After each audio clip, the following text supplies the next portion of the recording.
Hi, everybody, and welcome to another episode of the Double 18 podcast. I'm your host, Stephen Nagishi, and tonight we have a very special guest. Normally, many of you know that I do a regular podcast with my co host, Ken Fang, who is the associate editor of the sports blog, Awful Announcing. Uh, Tonight, we have the man who is the a boss of his who owns the other blog and who also doubled as the editor. It is Mr. Benku, the owner and the editor of the sports blog. Awful Announcing. Ben, it's a pleasure to have you on. It's been a while since, excuse me, we had you on, probably about 2.5 years ago to be more exact. Hope you and your family have been doing very well. Yeah, I remember you had me on 2.5 years ago. Yes, sir. And I remember I came on after, I think his name was Mike. He was a reporter. Mike Chan, yes, writer for Notre Dame, right? Exactly, yes, sir. And Mike thought Notre Dame was going to come to Ohio State and win. And Yeah, you told me that. And I told you that Mike doesn't know what the fuck he's talking about. And what happened? They lost, Mike. Exactly. And then we went up there, and you lost again, Mike. So it was a last second, game. It was a very close one, and it was a very exciting one, without a doubt. And yeah. I remember, yes, that was 2021. And originally, full disclosure, I approached to Ben about wanting to do a show to kind of promote the diversity and the systematic racism that Asian American communities were dealing with at the height of COVID pandemic. And then Ben was actually kind enough to introduce me to Ken Fang, who is the associate editor, as I just said, or every time we do a show together and whenever I introduce Ken. And as they say, the rest is history. And, it's I owe you a lot of thanks to you for introducing me to Ken and kind of fulfilling our goal and our mission. And we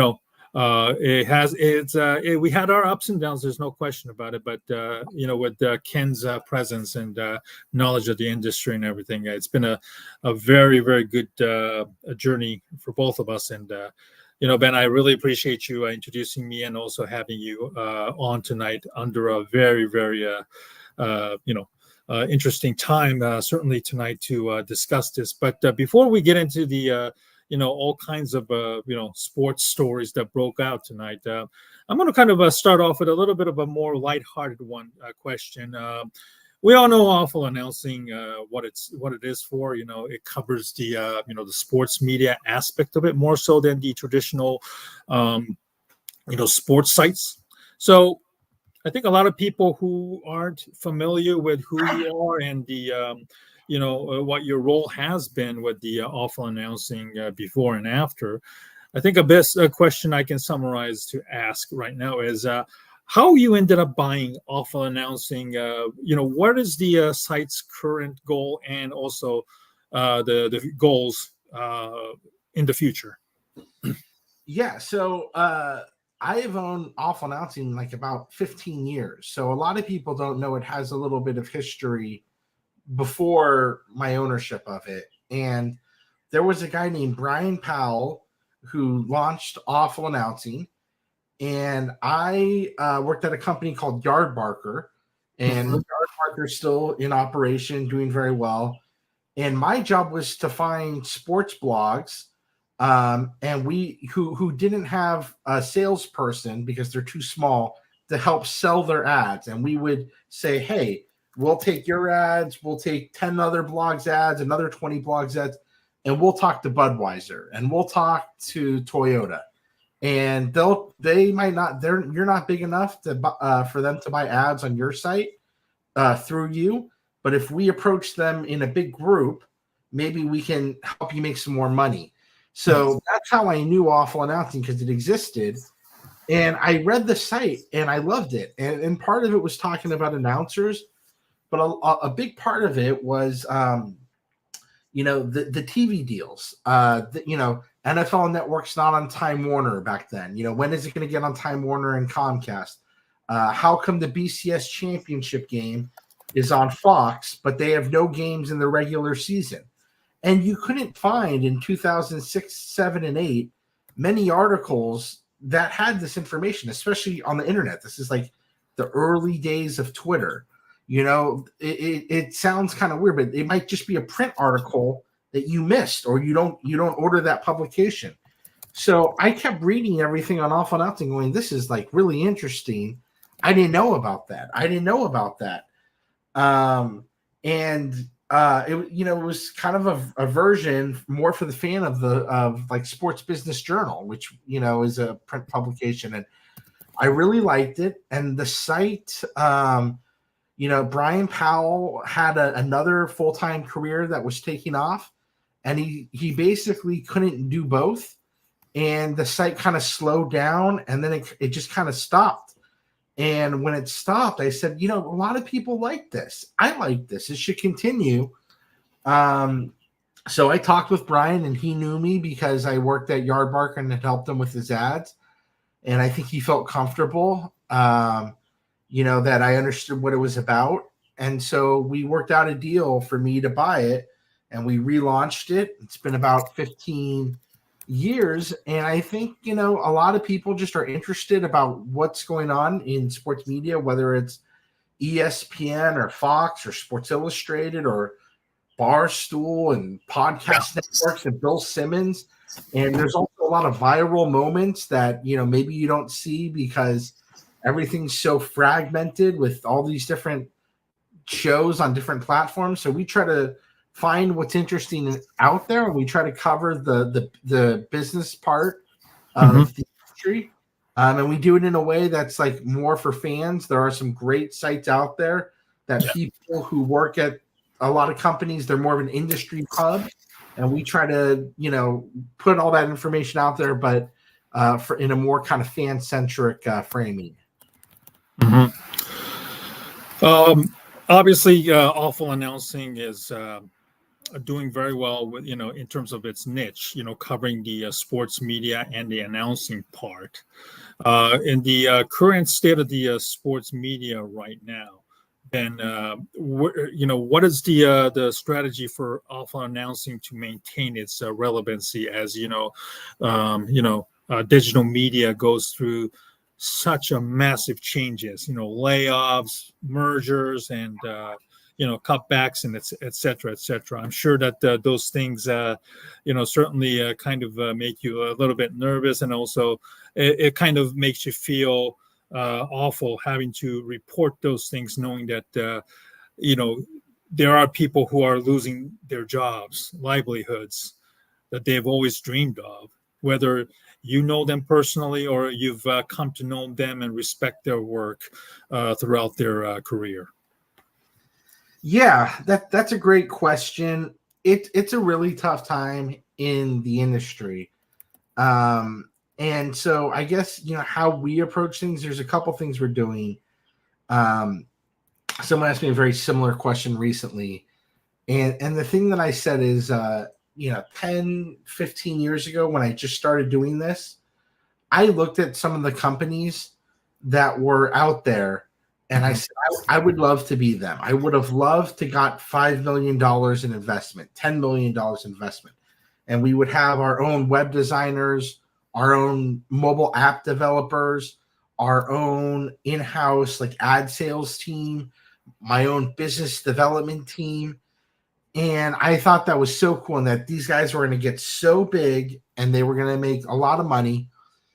But what we've seen happen is a lot of those companies started doing away with making their own website, and they moved to a platform that is free, and that they stopped selling their own ads and they went to programmatic ads.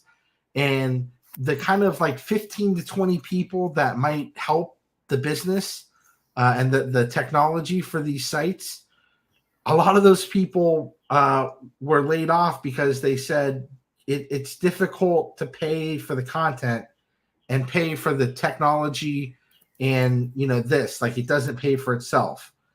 And so if you look at Awful Announcing, and we're part of a company with a couple other sites, almost the entire staffing is writing. So we don't have a lot of executives who don't create content. And so that's helped us because we're very lean and efficient in that I do a lot of the business and tech and monetization and other accounting and payroll. And we just don't have a large team that for every dollar coming in, we're spending 20 cents, 40 cents, 60 cents on non-content things. So that's helped us because we're just kind of efficient in that manner. The other thing is just, we try to create good content, unique content. We try to be smart about having our content on different platforms. We're looking into new platforms. And really that's it. But it's a tough time. And I think for a lot of places, the old business model they had 2 years ago, 5 years ago, 10 years ago, it needs to be changed. And that's tough to do when you're seeing layoffs because of that. Mm-hmm. Yeah, it's a wild west out there in terms of the competition, and then the money being thrown around, and then once the money dries up, whether it's through CV or private equity, it becomes it becomes a little darker because at the end of the day, people still write it, and you have the emergence of AI, and we've seen what a shoddy job that the AI writings have been done, and yet there are companies who are looking to cut the cost and look out for the bottom line, or if nothing else, keep the profits to themselves. So it's going to be a very, very turbulent time for sports media and the people who are working there. So it'll be very, very interesting to see if the bloodshed is just the beginning, or we're going to see some sort of a stabilization in the next couple of weeks. All right. We had so many big stories to cover today. Ben, let's start with something that, been the news on the forefront. Shohei Ohtani's, and his interpreter, Ippei Mizuhara. Tonight, translator Ippei Mizuhara was officially indicted for bank fraud by the federal authorities. Apparently, he's been faking himself as Shohei Ohtani to, contact the banks and wire the money to Mizuhara's, or at least into his accounts, pretending to be Ohtani and everything. But obviously, the coverage of Ohtani has been somewhat, as a person of Japanese descent, been even during his free agency, kind of really went off. Off the road, made by some of the respected, people in baseball. John Paul Morosi had to go on Twitter and apologize for, being duped about him going to Toronto, which at least I give him credit for at least going on Twitter and admitting his own mistakes. Yeah.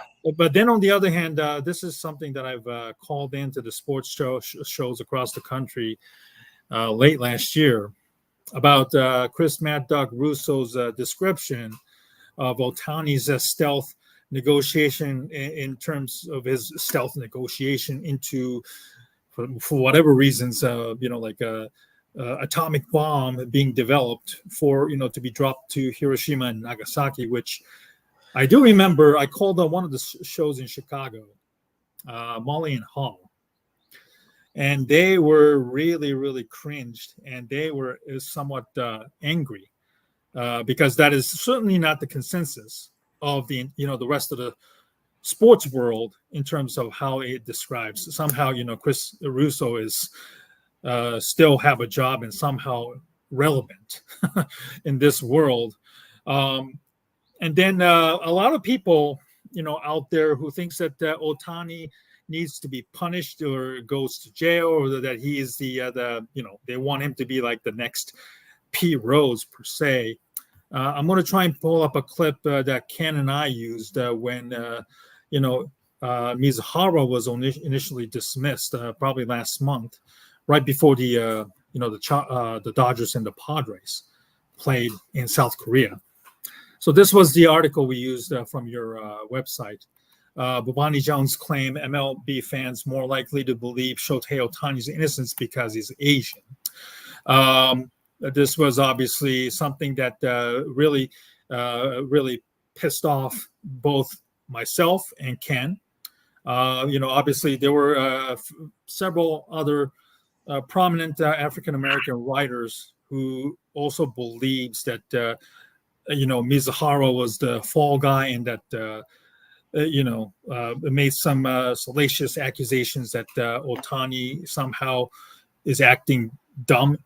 Again, Mizuhara being taking a fall guy because Ohtani was betting or like a compulsive gambler, which at least if you read the article today, or at least the press conferences today, that's not the case. Where do you stand on this, issue and the media's coverage? Whether it's a certain segment of people or even certain, talk show hosts or writers wanting to not give, not necessarily the benefit of the doubt, but trying to portray Ohtani as some sort of a degenerate gambler and Mizuhara taking the fall. And, an article mentioning Bomani getting, claiming that Ohtani, because he's Asian, is going to get a lighter sentencing, or, just basically a slap in the wrist. Excuse me. Yeah, I might have lost you for a second. Can you hear me okay? I can hear you loud and clear. I apologize. Maybe there was a bit of a long-winded question that got a little bit lost. No. Just I lost you for a couple seconds. So, my thought here, I tweeted something today, and this is to kind of go a little bit to something else. I saw that OJ Simpson died today. Yes, right? and we will definitely get it to that in a moment. And I tweeted, it's okay not to have a strong reaction or a thought or a take to OJ Simpson dying. I don't have much to say on this, on OJ dying. Other people who covered OJ more, probably whatever, but we live in this this age, and I think it's part of the problem, where everyone is on so many, it used to be, ESPN was like 2/3 of what mattered in sports media, and now there's just a bajillion podcasts.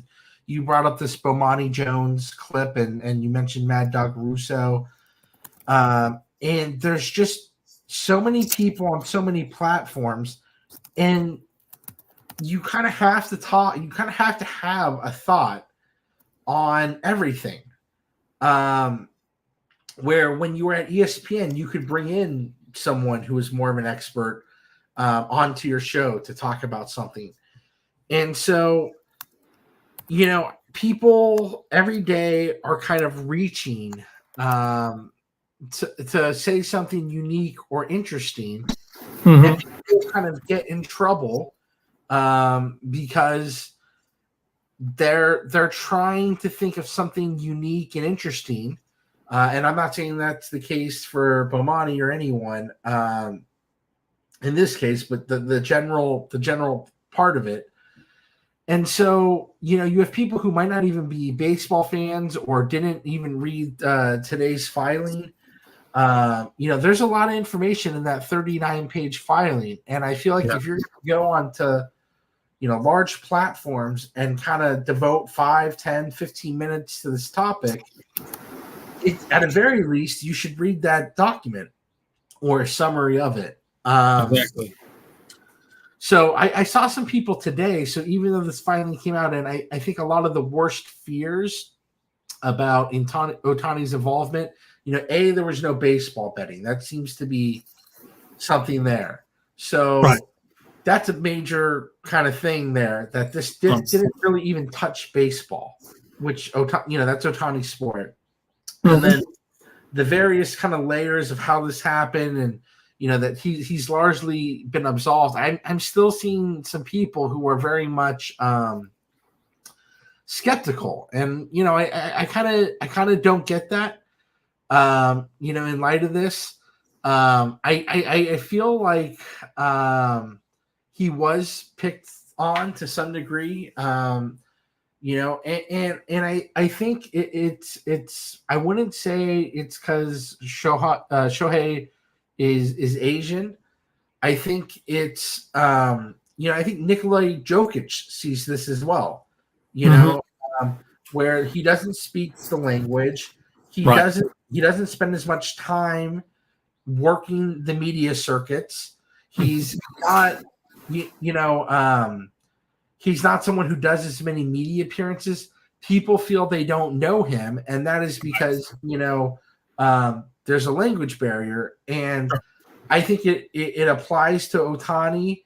I think it applies to you know Jokic. I think it applies to other people where when they feel like they don't know you, they kind of just think you're shadowy, and they start to kind of you know the more sinister interpretations of and cynical interpretations are kind of pop out, and it's not it doesn't reflect well on people who kind of jump to those conclusions, and you know, but that's unfortunately kind of going to be the reality of media, is that you need to talk about the things that people are talking about, but you might not have all the facts, or you may not have a unique perspective.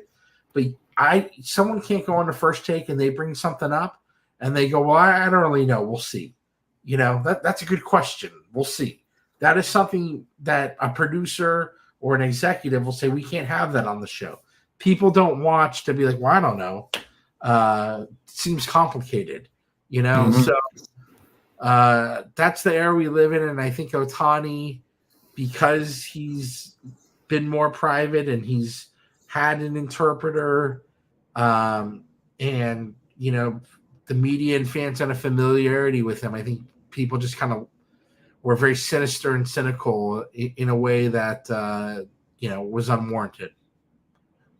Yeah, I'm highlighting the clip, the article from your website about what Bomani Jones is saying about Ohtani might be getting off easily because of being an Asian, you know, referring to the Hollywood movies of our portrayal. We tend to mythologize them in some interesting ways, Jones said. I think in large part because we've watched all them kung fu movies. We have a tendency to think of Asians as very solemn and very noble with a different strain of morality, ... I think that's how a lot of people view Asians in our society. What do you think of this comment about, you know, what Jones described Asians, you and I and our you know, AAPI community that had to deal with so much shit during the height of the COVID pandemic, thanks to the Donald Trump's phrase, you know, Kung Fu virus or China virus and so forth? Yeah. You know, do you buy that notion, or do you have a strong opinion about what Bomani is saying here? You know, I think there are elements, you know, for some people that might have some truth to it, you know. There are probably some Americans, you know, that's the thing. I grew up in one part of the country. I've lived in a few different parts. And there are big parts of this country that, you know, a lot of parts of our country are bubbles, and some of those bubbles do not have diversity, you know, or you know, there aren't Asian Americans in large numbers in a lot of places, right? And so, I think Bomani is probably making the point that there's a big slice of the United States where what they know is based on what is portrayed in the media, and modern day media is still catching up to having a realistic kind of representation of Asian Americans. Right. I think I read an essay a few years ago by Aziz Ansari in the New York Times before he got in trouble that said, like, how many times can you name an Asian American man kissing a woman in a TV show or a movie, or kissing I think a Caucasian woman? And I watch a lot of TVs and movies, and it's hard to think of Asian. I was like that is very interesting to kind of think about. So if you think about a large part of the United States has probably very, very, very, if any, Asian representation. Yeah. The only kind of understanding they have of that community is media, and for older generations, it potentially were those movies. So I think for a lot of people, that's not the case, and it kind of comes off in a way that doesn't feel good. But and I would have to listen to that whole show. I think Beaumont is very intellectual. I think there's probably some people out there that's unfortunately some level of truth to it, because we rely on media, and there are communities out there that just have no, if you go to school and there's 60 people in your class, in your grade, and there's not a single Asian person in your grade, the grade below you, what you see on TV is how you fill in the blank with, what a Japanese person, a Chinese person, a Korean person is like, and so I think that's what he was talking about, but probably in a more clumsy way than he intended. Mm-hmm. Well, the reason why we've Ken Fang and I started the show originally was because we wanted to call out the the racism that was skyrocketing during the pandemic, and and also highlight the lack of diversity throughout the industry. It's not just limited to traditional industry. Also in sports and entertainment and media as well, like you were alluding, Ben. And certainly our portrayals, still are lacking. I think the dismantling of DEIs and people openly complaining about is a larger problems that certainly affects non-Caucasians like us, and that it's becoming more and more easier to target and then blame the society in general, and then target the unfairness, and then the try to victimize themselves rather than looking at the bigger picture. I want to play a clip again before we move to the OJ stuff about the how some people are crazy in wanting to blame Ohtani, or even the feds, for trying to cover up Ohtani's gambling addictions of sorts. Here we go. This is from Jared Carabas. You can claim that it's a conspiracy theory when Ohtani is saying something and Ippei is saying something. You can say, oh, it's a fall guy situation. The FBI or the IRS, if they have a sense that Shohei Ohtani, a $700 million baseball player and face of the sport, is actually involved in this kind of stuff, you know what that entity is not going to do? Go along with a cover-up between like 4 people. It makes you feel extra bad for Shohei. The reaction is the betrayal. It's like, I trusted you. Like you were my best friend for a decade. Like we did everything together. Like I shared my life with you. Like I saw you more than my surprise wife. Like we're talking about a dude who bought his teammate's wife a fucking 6-figure vehicle before even meeting the guy, before even met him, right? Like just pure class. Yeah. The story is what it is.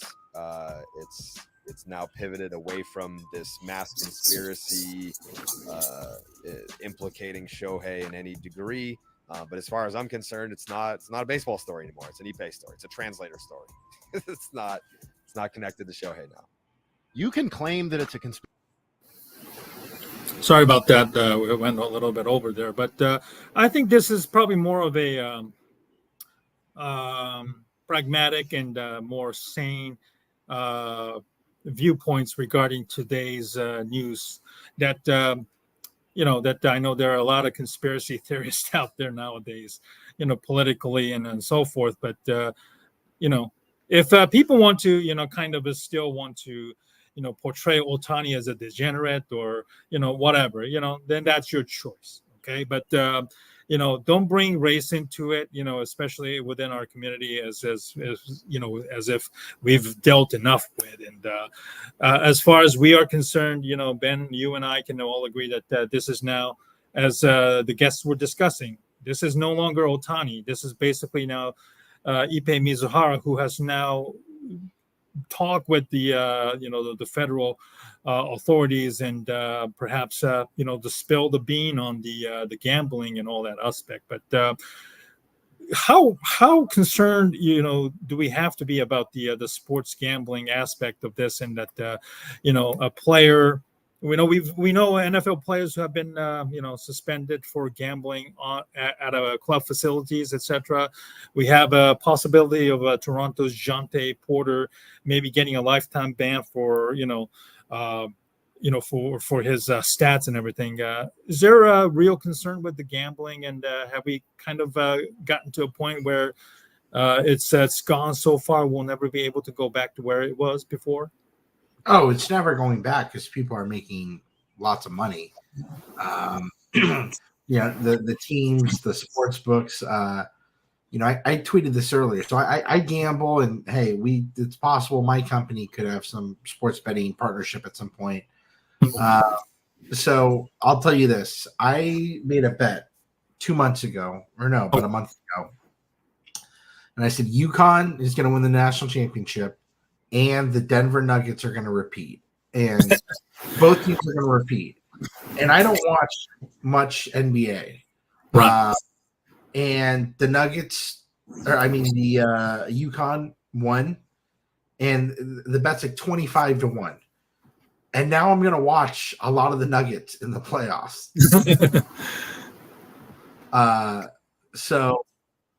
And that's extra consumption because of gambling. So it's good for the leagues, and these things are going to happen, and they're predictable. They've happened in other countries. They've happened before. Sports betting is here, and I'm not going to defend it, but I think it's all predictable. And I think basically everyone who's an adult expected these things to happen. I think they did not like the Ohtani thing because it's a superstar and how big it is. And they need to continue to do training. We probably need to be more rigid on the advertising, component of it. Like England's run. England used to have most of their Premier League soccer teams with like the jersey sponsor were sports books. Yeah. But I think, I think there's like a quote like, this industry isn't going away. I don't think people want it to go away. It employs too many people. There's too much money, and it was already out there in a way being done illegally that you can't get rid of it. And the leagues need to keep being diligent and proactive. So do the teams. I wish there was a way where we didn't have these scandals and people who will get addicted. They say a lot of college students are getting addicted. Right. But there's no way for this to be just good and clean. It's like it's a vice. It's like alcohol, where there's going to be DUI driving deaths tonight, but there's going to be people who enjoyed going, it's just too pervasive in the culture. Yeah. And we've let it out of the bottle, like you said, and we're not going back. But I do think we can do better. But this is now where we're at, and we're not returning to the kind of where we were before. My guest tonight is Ben Koo, the owner and the editor of the sports media blog, Awful Announcing, talking about today's big news and also last week's whatever that caught our attention. So obviously, we had a little bit of a discussion earlier on the OJ Simpson.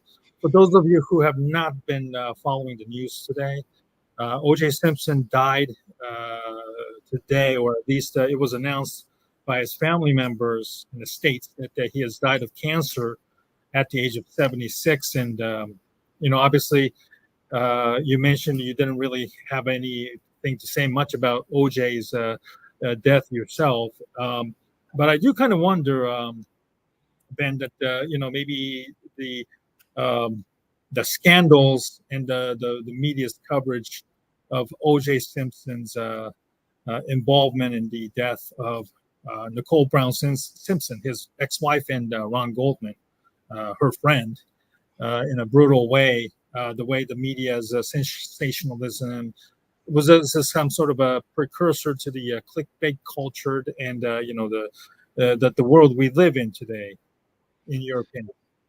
Yeah, I think, I'm not old enough to really kind of have a firm grasp on the media before OJ. Yeah.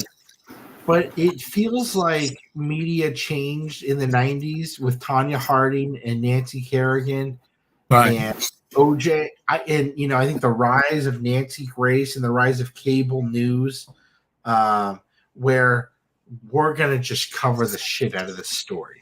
We're going to have someone there. We're going to talk about it at night. The Tonight Show, we're going to give you the updates about Judge Ito. Hey, fellow Asian, Judge Ito. Exactly. Judge Corporal Lance Ito, I might add. Yes, sir. When we would go on vacation, my dad often wouldn't bring a razor, and he would go, I have my Judge Ito beard, is what he called. But yeah, I don't know if it was a precursor to clickbait, but I think it was kind of like the initial wave of sensationalism, right? Just celebrity news, bleeding into into our mainstream news. And I've watched a few documentaries about the 90s and so on. And they really say that a lot of the news events in the 90s, whether it was like, that Kerrigan Harding, who was the guy who had his genitalia cut off by his wife. I John Bobbitt, right? Yeah, Bobbitt. There were. I think we in the 90s became a lot more fixated to the amount of time that we spent on these celebrity things, and really, I think the OJ chase, the OJ chase, and then the trial, the fact that it was on TV, where a lot of trials don't make it onto TV, I think it showed media companies how many eyeballs you can get onto some of these events for a long period of time, not like a half-hour interview where someone goes and tells Oprah what they did, or a special that ABC hypes up. I think with the trial and the chase, I think a lot of media people realize that people will tune in even if like nothing's happening. Yeah. I was living in Japan, only a few years removed from living in Southern California. And I do kind of remember, it wasn't like a massive news like it was in the States, but it did get some, coverages, given the sensationalism of the, the chase and the person involved in it. But that is as far as I can remember. So it's interesting to think what would the interest been in the trial if there wasn't a chase. If he was just turned himself in or something like that. Right? Turn himself in. Is the interest in the trial like 50% less? I don't know. But yeah, that chase was something. Yeah, absolutely. I was listening to sports radio in Chicago. There was somebody who called in and kind of, not necessarily celebrating or his death or anything, but I think a lot of people kind of knew that he did it. But the way that the standards of justices were being applied to black people versus the non-black people, mostly Caucasians, and the injustices. I think this was somewhat they said that the injustices and the double standards were being applied, and that's how they remember it. Do you look at it that way in terms of his trial at the time, and also a lot of people who mentioned about trying to how to portray OJ in his death today, because Adam Schefter, as always, made some cryptic, maybe controversial decision on how he posted about OJ's death, while Jeremy Schaap said that there was no way, you cannot separate what OJ did on the field and what he did, and you just can't do that. How do you look at it, Def, from that perspective? I think what Jeremy Schaap said is probably accurate. I think it wasn't it's not a minor thing. It wasn't like a DUI, right, or like a he said she said type of problem. Legal issue. It's a major thing that's hard to ignore. In terms of like the verdict, I'll really defer to the ESPN 30 for 30 OJ Made in America. I thought they did a really good job explaining kind of the history of criminal justice in Los Angeles, and the history there. And I believe they spoke to a few jurors who over time kind of have shifted how they feel about the case, and kind of explained what they were feeling and thinking at the time. So if you haven't seen that, that's really one of the Mount Rushmore of sports documentaries. And, I don't even know how old, like 13, 12 when that came out.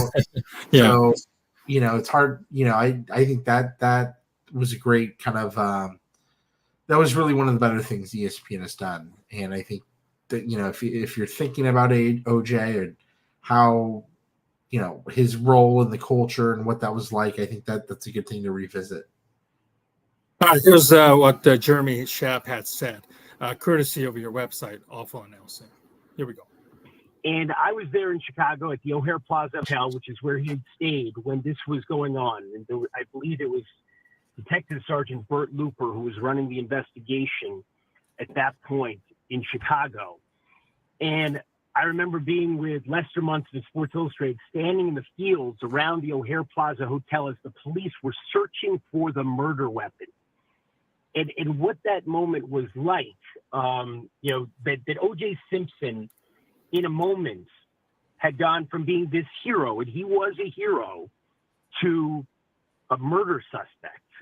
It was unlike anything else that I've experienced in my lifetime, that America has witnessed really in the last half century. And I think we have to keep in perspective here, yes, he was acquitted, but anyone who has seriously looked at the evidence, anyone who saw Ezra Edelman's, brilliant film for ESPN about OJ Simpson would have to come to the conclusion that he was a murderer. And so am I filled with sorrow today? I'm not.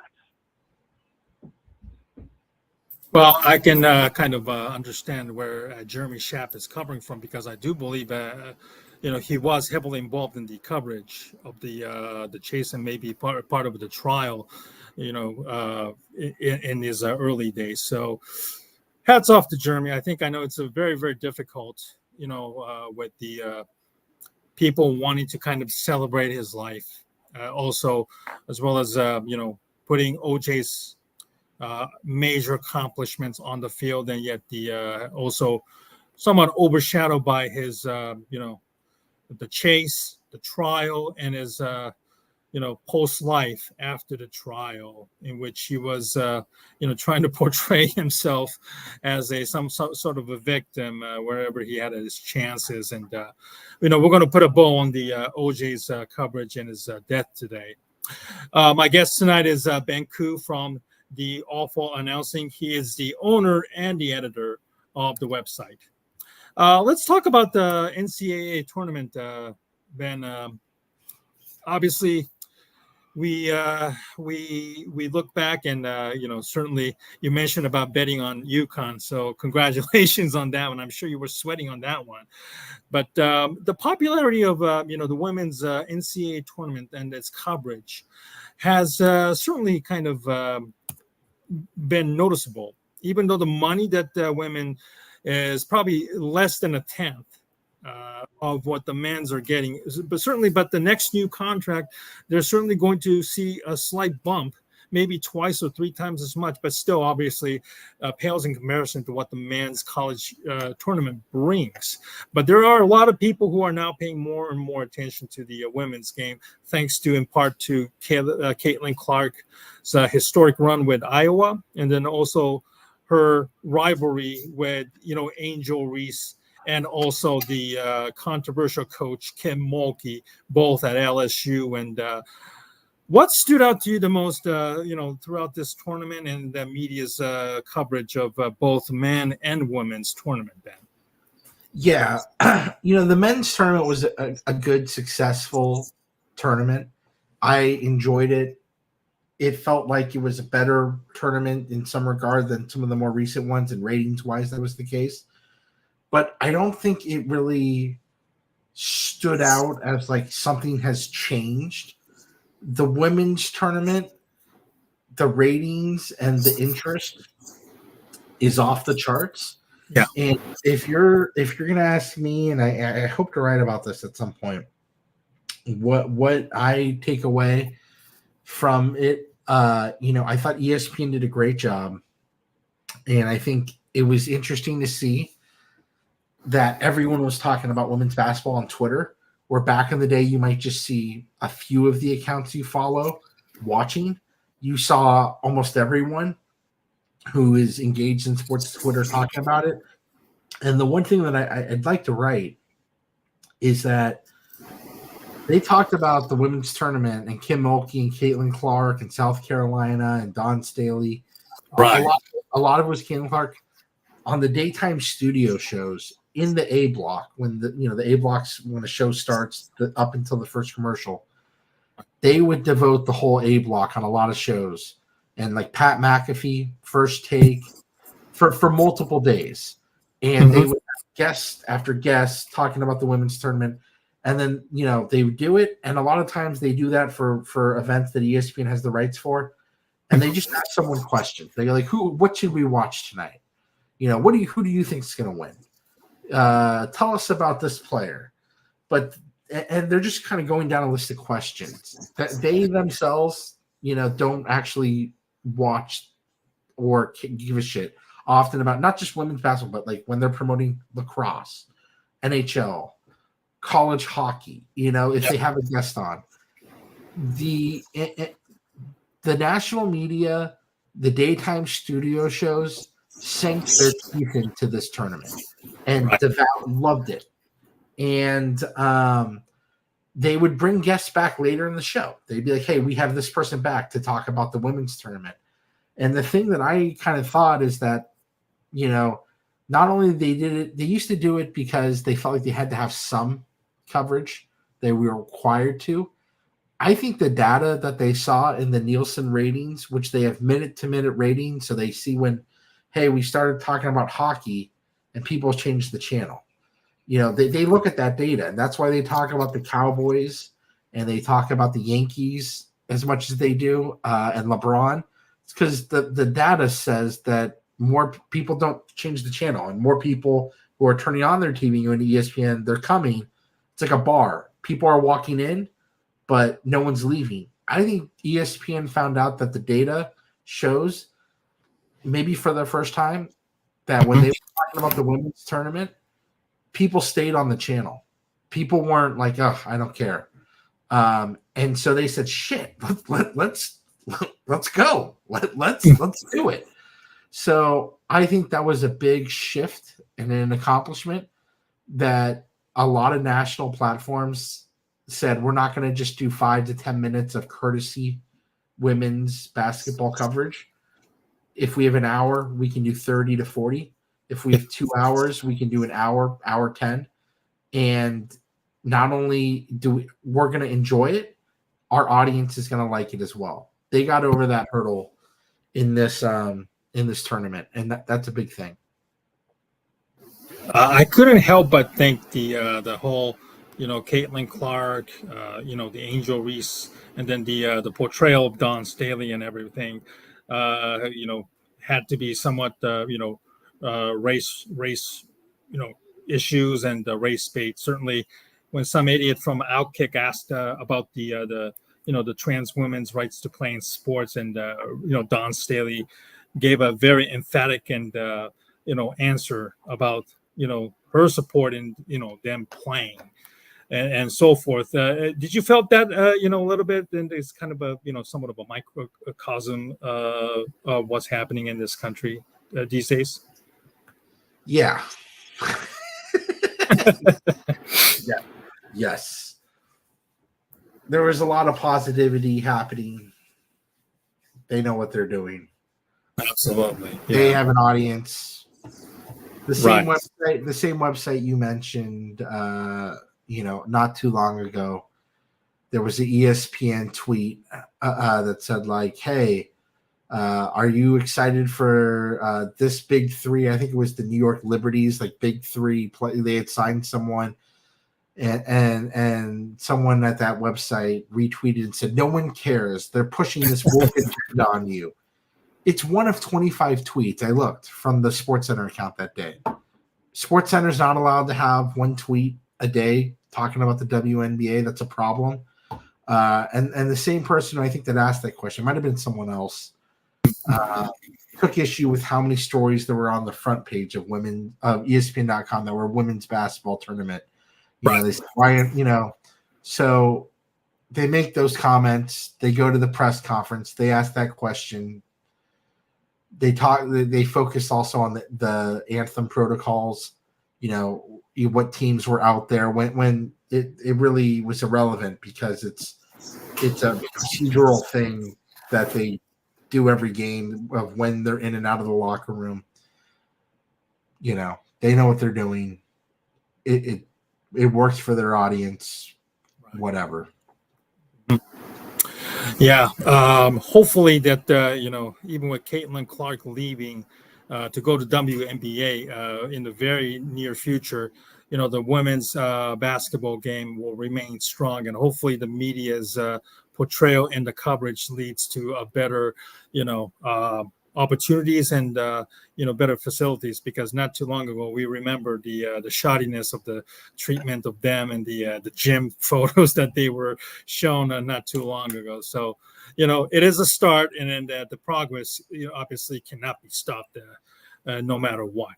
My guest tonight is Ben Koo, the owner and the editor of the sports media blog Off Announcing. Let's discuss a couple more things. Obviously, NCAA tournament, we certainly did not have Jim Nance calling the game. And then Masters starting today. Vern Lundquist, is no longer around, calling the game itself. Do you look at that as some sort of a changing of guards? The networks maybe not necessarily forcing out the older guys because their age or the money, but basically, we talked in detail about the cutthroat business, the digital media and everything that has become nowadays. Do you look at it that way, or do you feel like that this is the time where younger announcers are starting to prove themselves that they're just as good as the older ones? Well, I think we grow. We have a relationship with broadcasters, and so some of these people, it's just time. But it hurts because we realize we're all getting old together.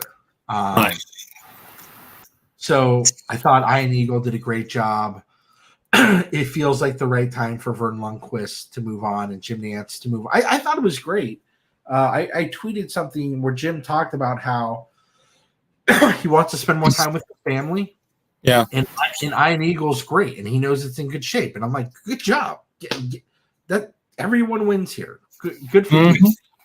It's nice to have sorry to interrupt. It's really nice to have legends like both Nance and Lundquist have some sort of a self-awareness to kind of let the younger people, do their job. Because if there's one thing I've learned in recent years, Ben, I think you might kind of agree to it. There are a lot of people, in all walks of life or in this industry, who have become so senile and become so conservative, and they just don't have the lack awareness to maybe let the younger people do their jobs instead of yelling them and attacking the Gen Zs and the millennials, etc. But that's just my 2 cents. Sorry about that.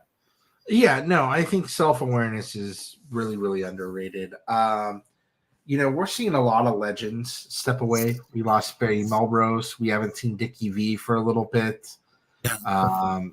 Vern, Jim Nance. I think there was one or two other people. We don't know what Bill Walton's future is. So, we've seen some older, old guard people leaving Sports Center. So, John Anderson leaving in June as well. Yeah. John Anderson. So, when you remember these people and have positive memories and connotate them with certain things, it is odd when they move away. But I think that's just where we are. We're getting older. These people are kind of at the natural ending points of their career, and that's just what happens. Going young doesn't necessarily mean it's certainly for the best.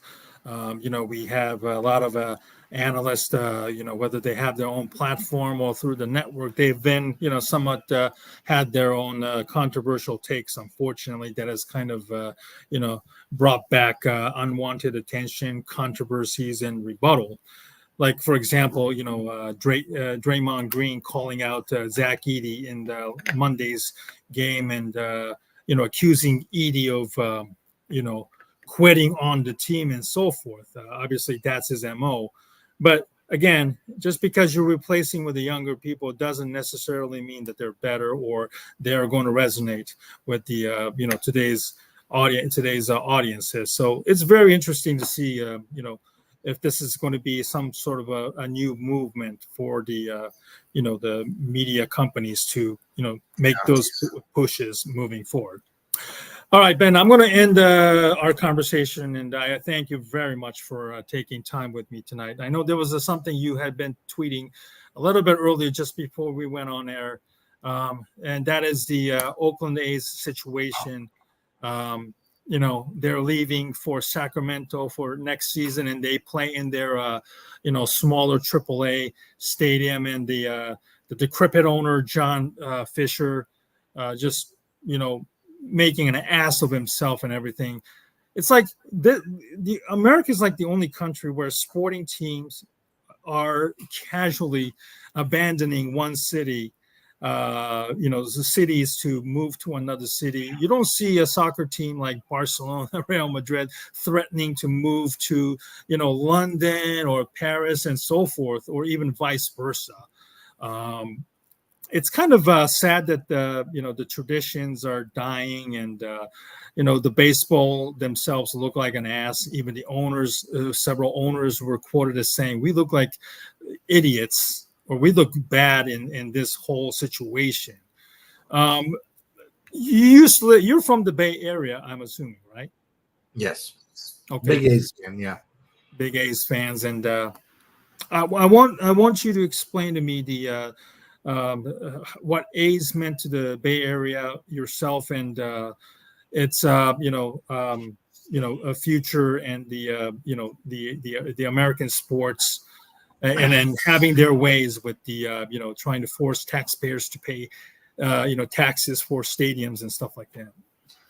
Yeah, the A's and Oakland in particular, especially before the Warriors got really good, was really the blue collar kind of fans and teams, and they would skew younger. The A's, the Raiders, the Warriors. There's a documentary on HBO called The Rebels of Oakland, and I tweeted that A's fans were very much my people. San Francisco, Silicon Valley, on the other side of the bay, a lot of tech bro.